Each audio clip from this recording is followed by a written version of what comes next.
আসসালামু আলাইকুম। সংবাদে আপনাদের সবাইকে স্বাগত জানাচ্ছি। আমি ফিরোজ তোহা। শুরুতেই সংবাদ শিরোনাম জানিয়ে দেব এই মুহূর্তে হাতে পাওয়া সর্বশেষ গুরুত্বপূর্ণ আপডেট বাংলা সংবাদ। শুরুতেই থাকছে বেগম খালেদার সঙ্গে দেখা করলেন সেনাপ্রধান। বৃহস্পতিবার রাত ৮টায় রাজধানীর গুলশানে খালেদা জিয়ার বাসভবন ফিরোজায় যান সেনাপ্রধান। রাত ৯টার পর তিনি ফিরোজা থেকে বের হন। বিএনপির মিডিয়া সেলের সদস্য শায়রুল কবির খান বিষয়টি নিশ্চিত করেছেন। দলীয় সূত্র জানায়, সাক্ষাতের সময় খালেদা জিয়ার স্বাস্থ্যের খোঁজখবর নেন সেনাপ্রধান এবং তার দ্রুত সুস্থতা কামনা করেন। এবারে জানাবো বৈষম্য বিরোধীদের উপর হামলা, নারীসহ আহত ৮ আইসিইউতে। খুলনায় বৈষম্য বিরোধী ছাত্র আন্দোলনের শিক্ষার্থীদের উপর অতর্কিত হামলা চালিয়েছে দুর্বৃত্তরা। বৃহস্পতিবার বিকাল ৩টার দিকে মহানগরীর শিববাড়ি মোড়ে জিয়া হলের সামনে ঘটনা ঘটে। হামলায় ৮জন আহত হয়েছেন, এর মধ্যে নারীসহ ৩জনের অবস্থা গুরুতর। দুজনকে খুলনা মেডিকেল কলেজ হাসপাতালের নিবিড় পরিচর্যা কেন্দ্রে ভর্তি করা হয়েছে। জানাবো সবার অনুমতি না পেয়ে জেএম কাদের বলেন নব্য ফ্যাসিবাদ চলছে। প্রতিষ্ঠা বার্ষিকীর সভার আয়োজনের অনুমতি পায়নি স্বৈরাচারের দোসর তকমা পাওয়া জাতীয় পার্টি। এর পরিপ্রেক্ষিতে দলটির চেয়ারম্যান জেএম কাদের বলছেন, দেশে নব্য ফ্যাসিবাদ চেপে বসেছে, হত্যাকাণ্ডের বিচারের নামে প্রহসন চলছে। এদিকে যে কারণে জামিন পেলেন না চিন্ময় কৃষ্ণ দাস। জাতীয় পতাকা অবমাননার অভিযোগে রাষ্ট্রদ্রোহ মামলায় গ্রেপ্তার বাংলাদেশ সম্মিলিত সনাতনী জাগরণ জোটের মুখপাত্র চিন্ময় কৃষ্ণ দাস ব্রহ্মচারীর জামিন আবেদন নামঞ্জুর করেছেন আদালত। বৃহস্পতিবার চট্টগ্রাম মহানগর দায়রা জজ মোহাম্মদ সাইফুল ইসলাম শুনানি শেষে আদেশ দেন। এবারে থাকছে শেখ হাসিনাকে দেশে এনে বিচার করতে হবে। ১২ দলীয় জোটের অন্যতম শীর্ষ নেতা এবং বাংলাদেশের লেবার পার্টির চেয়ারম্যান লায়ন মোহাম্মদ ফারুক বলেছেন, অবিলম্বে ফ্যাসিস্ট শেখ হাসিনাকে দেশে ফিরিয়ে এনে বিচারের মুখোমুখি করতে হবে, কারণ তিনি গুম, আয়নাঘরের জননী। বৃহস্পতিবার জাতীয় প্রেস ক্লাবে দৈনিক আমার পিরোজপুর পত্রিকার প্রকাশনা উৎসবে তিনি এসব কথা বলেন। এবং সর্বশেষ জানাবো আন্তর্জাতিক সংবাদ। গাজায় যুদ্ধ শুরুর পর ইসরায়েলি সেনাদের মধ্যে আত্মহত্যা বেড়েছে। ২০২৩ সালের অক্টোবরে গাজা যুদ্ধ শুরু হবার পর থেকে ইসরায়েলি সেনাদের মধ্যে আত্মহত্যা বেড়েছে। এ সময়ের মধ্যে ২৮ জন ইসরায়েলি সেনা আত্মহত্যা করেছে বলে ধারণা করা হচ্ছে। দেশটির সেনাবাহিনীর প্রকাশিত পরিসংখ্যানের বরাতে আল জাজিরা লাইভ প্রতিবেদনে এ তথ্য জানানো হয়েছে। প্রতিবেদন অনুযায়ী আত্মহত্যার এই সংখ্যা ২৩ সাল ছাড়িয়ে গেছে। এতক্ষণ শিরোনাম শুনছিলেন, এবার বিস্তারিত। প্রিয় দর্শক, আপনি যদি এই চ্যানেলে নতুন হয়ে থাকেন, ভিডিওটি দেখতে দেখতে চ্যানেলটি সাবস্ক্রাইব করে আমাদের সঙ্গে থাকুন। আর এই ভিডিও সম্পর্কে আপনি আপনার মূল্যবান মতামতটি কমেন্ট বক্সে জানিয়ে দিন। আর হ্যাঁ প্রিয় দর্শক, জানিয়ে দিন ভিডিওটি কোথা থেকে দেখছেন। খালেদা জিয়ার সঙ্গে দেখা করলেন সেনাপ্রধান। বিএনপি চেয়ারপারসন বেগম খালেদা জিয়ার সঙ্গে সাক্ষাৎ করেছেন সেনাপ্রধান জেনারেল ওয়াকারুজ্জামান। বৃহস্পতিবার রাত ৮টার দিকে রাজধানীর গুলশানে খালেদা জিয়ার বাসভবন ফিরোজায় যান সেনাপ্রধান। রাত ৯টার পরই তিনি ফিরোজার ভিলা ত্যাগ করেন। বিএনপির মিডিয়া সেলের সদস্য শায়রুল কবির খানও বিষয়টি নিশ্চিত করেছেন। দলীয় সূত্র জানায়, সাক্ষাতের সময় খালেদা জিয়ার স্বাস্থ্যের খোঁজখবর নেন সেনাপ্রধান এবং তার দ্রুত সুস্থতাও কামনা করেন। শায়রুল কবির বলেন, বিএনপি চেয়ারপারসন বেগম খালেদা জিয়ার স্বাস্থ্যের খোঁজ নিতে এসেছিলেন সেনাপ্রধান। এ সময় সেনাপ্রধানের সঙ্গে তার সহধর্মিণীও ছিলেন। তারা প্রায় ৪০ মিনিট ফিরোজায় ছিলেন। তিনি আরও জানান, সেনাপ্রধানের বাসভবনে পৌঁছলে মেজর জেনারেল অবসরপ্রাপ্ত ফজলে ইলাহি আকবর তাকে স্বাগত জানান। ফজলে ইলাহি আকবরকে উদ্ধৃত করে শায়রুল কবির বলেন, সেনাপ্রধান বলেছেন বিএনপি চেয়ারপারসন সাবেক প্রধানমন্ত্রী যেন দ্রুত সুস্থ হয়ে ওঠেন, সেজন্য তিনি দোয়া করেছেন। এদিকে উন্নত চিকিৎসার জন্য আগামী সপ্তাহে বিএনপি চেয়ারপারসন খালেদা জিয়ার যুক্তরাজ্যে যাবার কথা রয়েছে। পরিবর্তিত পরিস্থিতিতে গত ৬ আগস্ট মুক্তির পর ঢাকায় নিযুক্ত বিভিন্ন দেশের কূটনৈতিকরা সহ অনেকেই ফিরোজায় গিয়ে খালেদা জিয়ার সঙ্গে সাক্ষাৎ করেছেন। বৈষম্য বিরোধীদের উপর হামলায় নারীসহ আহত ৮ আইসিইউতে। খুলনায় বৈষম্য বিরোধী ছাত্র আন্দোলনের শিক্ষার্থীদের উপর অতর্কিত হামলা চালিয়েছে দুর্বৃত্তরা। বৃহস্পতিবার বিকাল ৩টার দিকে মহানগরীর শিববাড়ি মোড়ে জিয়া হলের সামনে ঘটনাটি ঘটে। হামলায় ৮জন আহত হয়েছেন, এর মধ্যে নারীসহ ৩জন গুরুতর আহত হয়েছেন। দুজনকে খুলনা মেডিকেল কলেজ হাসপাতালের নিবিড় পরিচর্যা কেন্দ্র আইসিইউতে ভর্তি করা হয়েছে। বৈষম্য বিরোধী ছাত্র আন্দোলনের সহ সমন্বয়ক সাজিদুল ইসলাম বাপ্পি জানান, শিববাড়ি মোড়ে জিয়া হলের এরিয়ার মধ্যে থেকে তারা মোটরসাইকেলে করে বের হচ্ছিলেন। এ সময় একদল দুর্বৃত্ত দেশীয় অস্ত্র নিয়ে হামলা চালায়।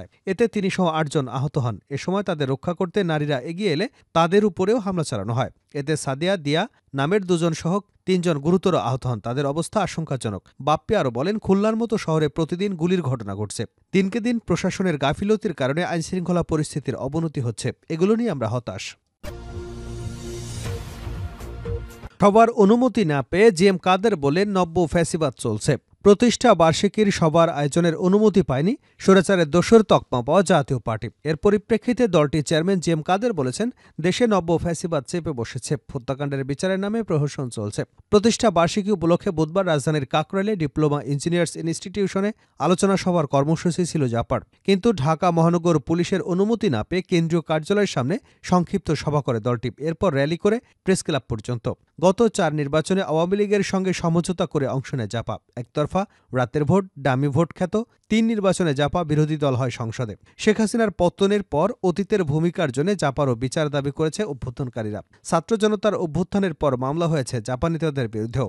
অন্তর্বর্তী সরকারও কোথাও ডাকছে না জাপাকে। তবে জি এম কাদেরের দাবি, তিনি ফ্যাসিবাদের বিরুদ্ধে সংগ্রাম করেছেন। তিনি বলেন, আমার মনে হয় একটি মুক্তিযুদ্ধ অবশ্যম্ভাবী হয়ে উঠেছে। সমাবে সমাবেশ করবার অধিকার তাদের গণতান্ত্রিক অধিকার। অহিংসভাবে প্রতিষ্ঠা বার্ষিকীর কর্মসূচি পালন করবে, এটা অধিকার। জাপা চেয়ারম্যান বলেন, প্রধান উপদেষ্টা হিসেবে ড ইউনূসকে সমর্থন দিয়ে মেনে নিলাম। তাকে সমর্থন দিলেও উনি আমাদের মেনে নেয়নি, বিভাজন করে রাখলেন। একটি ফ্যাসিস্টের পক্ষের শক্তি আর একটি বৈষম্য বিরোধী। তারা ধরে নিলেন গত 16 বছর যারা নির্যাতিত হননি তারা ফ্যাসিস্টের শক্তির দোসর। যাদের দোসর আখ্যায়িত করা হলো তাদের বিনা বিচারে নির্যাতন, তাদের হয়রানি, মামলা দেওয়া, বাড়িঘর, ব্যবসা প্রতিষ্ঠানে হামলা হচ্ছে। সরকারের উদ্দেশ্যে জি এম কাদের বলেন, জাতীয় ঐক্যের নামে নিবন্ধিত 48টি দল 18টিকে বৈঠকে ডাকলেন, 30টিকে বাদ দিলেন। প্রায় 50% জনগোষ্ঠীকে বাইরে রেখে ঐক্য হয় না। কেউ নিরাপদ নেই। কে কখন কিভাবে ফ্যাসিবাদের দোসর হয়ে যাবেন বলতে পারবেন না। যেভাবে দেশকে বিভক্ত করেছে, সুষ্ঠু নির্বাচন কতটা সম্ভব প্রশ্ন উঠেছে।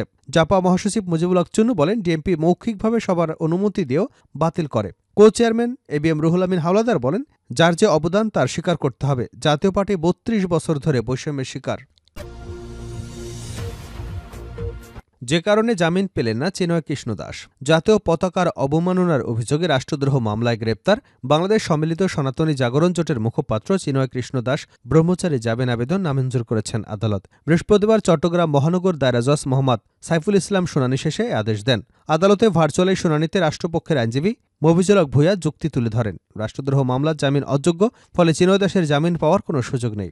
এরপর শুনানি শেষে জামিন নামঞ্জুরের আদেশ দেন আদালত। চিনয় দাসের আইনজীবী সুমন কুমার রায় এ তথ্য নিশ্চিত করেছেন। ইসকনের বহিষ্কৃত নেতার জামিন শুনানিতে অংশ নিয়েছিলেন 11 জন আইনজীবীর একটি দল। সুমন ওই দলের একজন সদস্য। তিনি বলেছেন, আদালত রাষ্ট্রপক্ষ বলেছে এটি একটি রাষ্ট্রদ্রোহ মামলা, যার শাস্তি সর্বোচ্চ যাবজ্জীবন, এবং মামলাটি যেহেতু তদন্তাধীন এক্ষেত্রে তার জামিনের বিরোধিতা করেছেন এবং জামিন না দিতে রাষ্ট্রপক্ষ আদালতে প্রার্থনা করেছেন। শুনানিতে চিনয় কৃষ্ণ দাসের আইনজীবীরা বলেছেন, তার বিরুদ্ধে পতাকা অবমাননার অভিযোগে যে রাষ্ট্রদ্রোহ মামলা হয়েছে তা ভিত্তিহীন। সুমন রায় বলেন, প্রথমত সমাবেশের ভিডিওতে ইসকন পতাকার নিচে যে পতাকাটি ওড়ানো হয়েছে সেটি আসলে চাঁদতারা খচিত পতাকা, অর্থাৎ সেটা বাংলাদেশের পতাকা না। একই সঙ্গে পতাকা অবমাননার কোনো ধারা বাদী মামলার সঙ্গে সংযুক্ত করেনি এবং যে পতাকাটি অবমাননার কথা বলা হয়েছে সেটিও জব্দ তালিকায় নেই। এর ফলে অভিযোগ যথাযথভাবে প্রমাণ হচ্ছে না। অন্যদিকে বাংলাদেশের ফৌজদারি কার্যবিধির 196 ধারা অনুযায়ী রাষ্ট্রদ্রোহের অভিযোগের মামলা নেওয়ার ক্ষেত্রে স্বরাষ্ট্র মন্ত্রণালয়ের আনুষ্ঠানিক অনুমোদন নেওয়ার কথা উল্লেখ থাকলেও চিনয় কৃষ্ণ দাসের ক্ষেত্রে তা মানা হয়নি বলে দাবি করেন তিনি। সুমন রায় বলেন, কোনো ব্যক্তি রাষ্ট্রের অনুমতি ছাড়া রাষ্ট্রদ্রোহ মামলা করতে পারেন না। এ ধরনের মামলা আমলে নেওয়ার কোনো এখতিয়ার নেই। সব মিলিয়ে মামলার পদ্ধতিগত ত্রুটি রয়েছে, যার মানে এ মামলা ভিত্তিহীন। এমন অবস্থায় চিনয় কৃষ্ণ দাসের জামিন পাওয়ার অধিকার রয়েছে। জামিন আবেদনের শুনানিতে চিনয় কৃষ্ণ দাসের আইনজীবীরা বলেছেন, তারা নির্দিষ্ট ঠিকানা আছে, তাই জামিন পেলে তার পালিয়ে যাওয়ার কোনো সুযোগ নেই। এক্ষেত্রে আমরা নিয়মিত ট্রায়াল ফেস করব। উভয় পক্ষের শুনানি শেষে চিনয় দাসের জামিন নামঞ্জুরের আদেশ হয় হতাশা প্রকাশ করেছেন এই আইনজীবী। সর্বশেষ জানাবো আন্তর্জাতিক সংবাদ। গাজায় যুদ্ধ শুরুর পর ইসরায়েলি সেনাদের মধ্যে আত্মহত্যা বেড়েছে। 2023 সালের অক্টোবরে গাজা যুদ্ধ শুরু হওয়ার পর থেকে ইসরায়েলি সেনাদের মধ্যে আত্মহত্যা বেড়েছে। এ সময়ের মধ্যে 28 জন ইসরায়েলি সেনা আত্মহত্যা করেছে বলে ধারণা করা হচ্ছে। দেশটির সেনাবাহিনীর প্রকাশিত পরিসংখ্যানের বরাতে আল জাজিরা লাইভ প্রতিবেদনে এ তথ্য জানানো হয়েছে। প্রতিবেদন অনুযায়ী আত্মহত্যার এই সংখ্যা 2023 সালের চেয়েও বেশি। পরিসংখ্যান অনুযায়ী গাজায় যুদ্ধ শুরু হবার পর কমপক্ষে 891 জন সেনা নিহত এবং 5,569 জন আহত হয়েছে।